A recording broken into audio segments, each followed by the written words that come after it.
Look at this beautiful little headband. Look at my little girl, my Kansas City Chief girl, sporting it. Looks so pretty. She looks really happy, don't she guys? Well, this is what we're going to make. Stay tuned and let's have some fun. And here's my little boy wearing it. Mr. Kansas City Chiefs, man. So let's learn how to make these. Okay, guys, we're going to make that cute little dog headband with the pom-poms on it. Excuse me. And I'm just using, you can use whatever yarn you want, but I am recommending an acrylic yarn for this. I don't think cotton will give the stretch, but you can try. It is a yarn eater to make the pom-poms. I'm making in the Kansas City Chiefs colors because that's who I want to win the Super Bowl. That's just me. Good luck to both teams, by the way. So the band itself, I'm going to make as white. Now, my band is going to be thinner because my dogs are small. But depending on your size of the dog, you make your band as thick as you need to. So what I'm doing for my band is we're going to start a chain. And I am using, did not tell you, I'm using a 5mm crochet hook, my clover hooks. If anybody's watched my videos, they know they're my favorite. So, to make the band, me personally, for my puppers, I'm going to chain 10.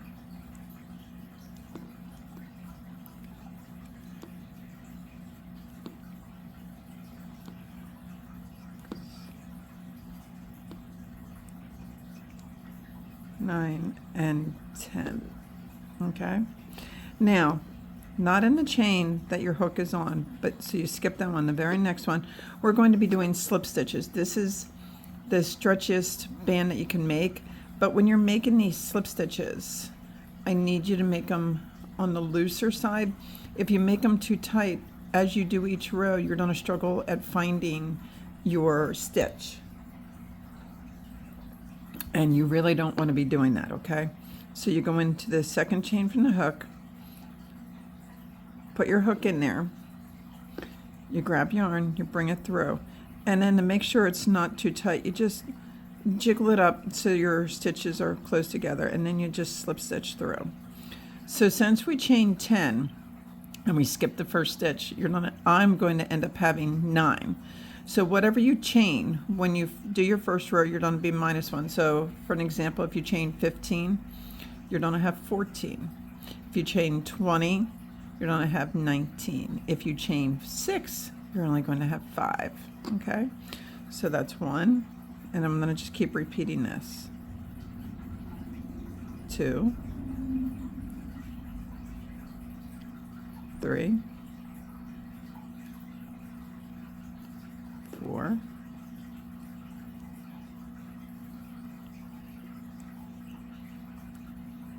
5, 6, 7, 8, and 9.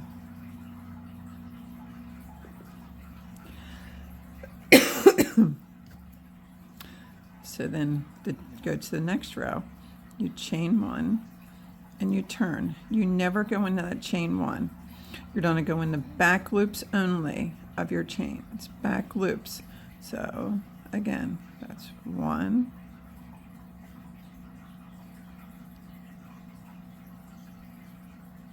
2,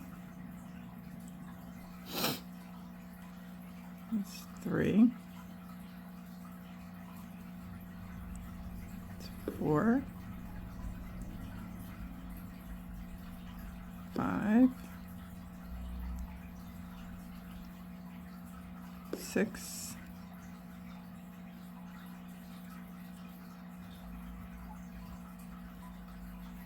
7,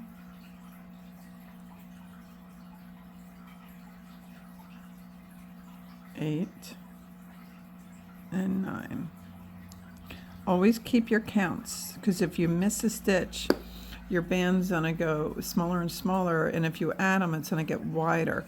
So you want to make sure you keep your count exact so your band is exactly the same the same number through the whole band. So you're just going to keep repeating this. You're going to chain 1 and you're going to turn and you're going to go in the back loops only. So that's 1 and 2 and 3.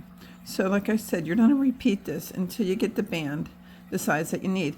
Now remember, when you're doing the band, this band is going to, I got that part done.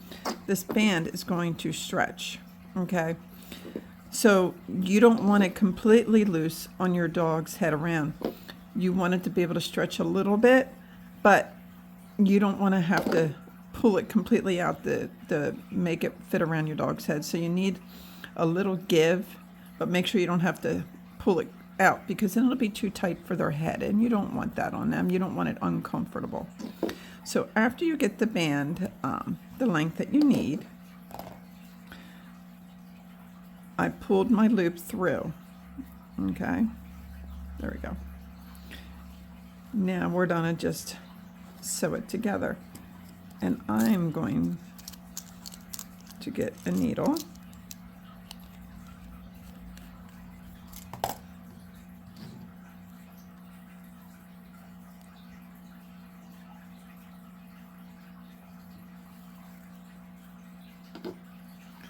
Now pick the side. They're both really the same, but pick how you want to join it. Put your ends together. Now, to do this, you want to take the inside loop of the row closest to you and the inside loop. Well, actually, you're taking the loop that's farthest away from you from the part that's closest to you and the inside loop of the part that's closest to you. So the two center parts. So the back piece, you want the loop that's closest to you. The front piece, you want the part that's farthest away from you. Or pull through. And then you just reverse it.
Okay. And then we're going to go back down. So then we're going to take the other loops that we didn't use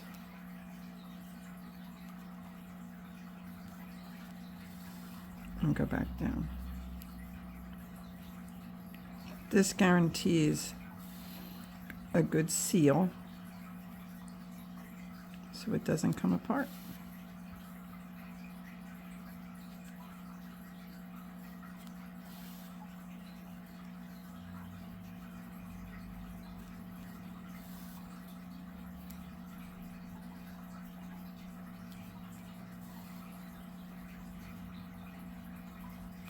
It's almost like a double guarantee.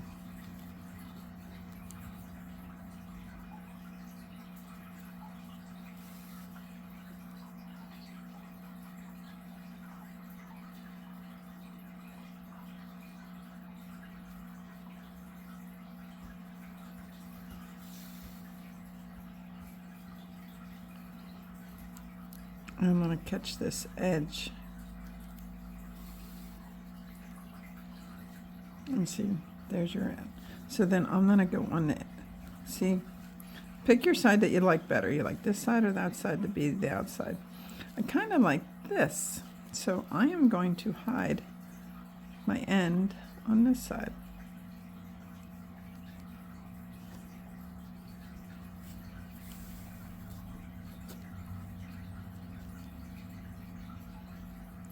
Then make sure you don't pull too tight.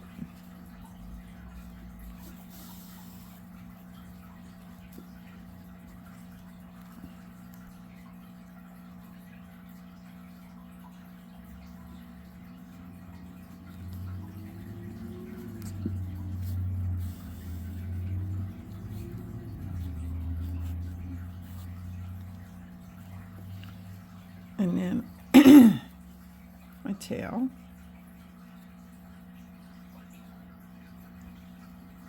I need to hide that too.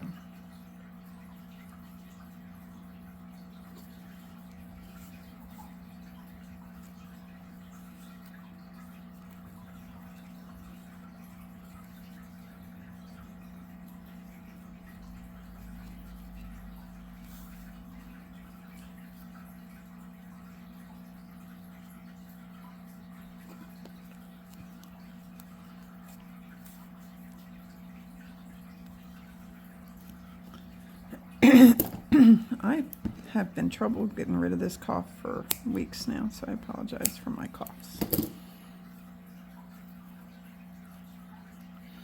And there is my little headband. I'm going to make that the bottom go underneath. Or you can actually make it to where one of the pom-poms are, but it's up to you. Alright, so the whole point of this is big pom-poms. I used the Pom-Pom Maker by Clover. I used the big one. I have tried the other brands of pom-poms. I'm not thrilled with them. This one makes a full pom-pom where you really don't have to really fuss with the pom-poms a whole lot. You can do a little bit, but it makes them pretty spanking good. Again, I used the big one, which is 3 3/8 inch, 85 millimeters. If you guys want a video on how to use these, I'm going to do one. So if you need to tag on how to do this, I'm going to be making a video on how to use these. So here's the pom-pom. Here's actually 2 pom-poms, and I left the tails on them because I need to know where to place them, or actually to place them so you can tie them in. So to add a pom-pom, you don't want to put the tails obviously in the same spot. So pick your first spot and see the rows on them. You're going to take one tail on one side of the row and the other tail on the other side to tie them in tight. But you only go through one part, you don't go through the full thing. So there's one tail coming through.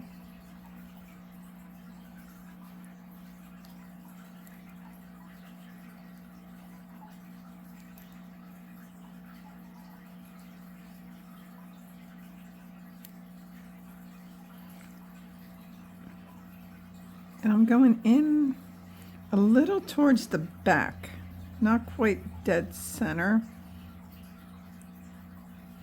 And I'm on the other side of the row. And there's my 2 tails. So you can see it. Now I'm going to just temporarily tie that. And then I'm going to put on my puppers to see what I want to do. Okay. This is about where I want it. I marked it, put him on him. He's not too happy with me right now. And a little bit of his hair going on it.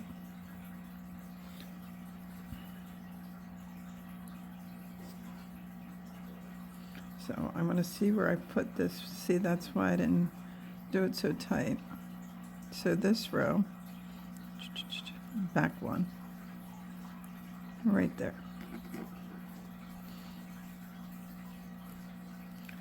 And then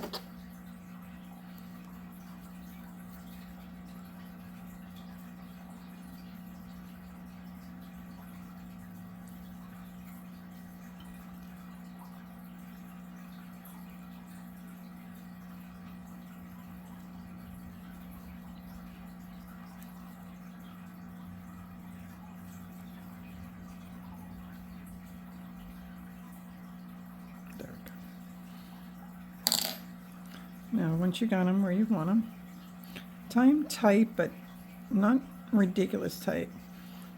And put a good knot in there.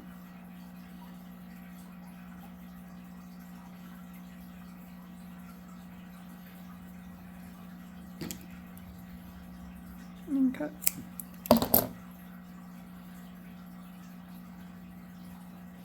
And do the same.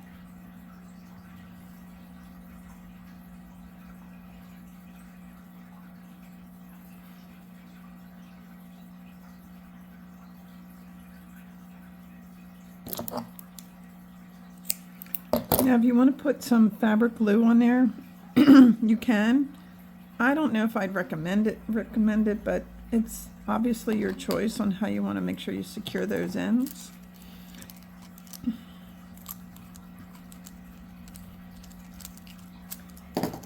So I will be doing a video on the pom-pom maker, so there will be a separate video on that.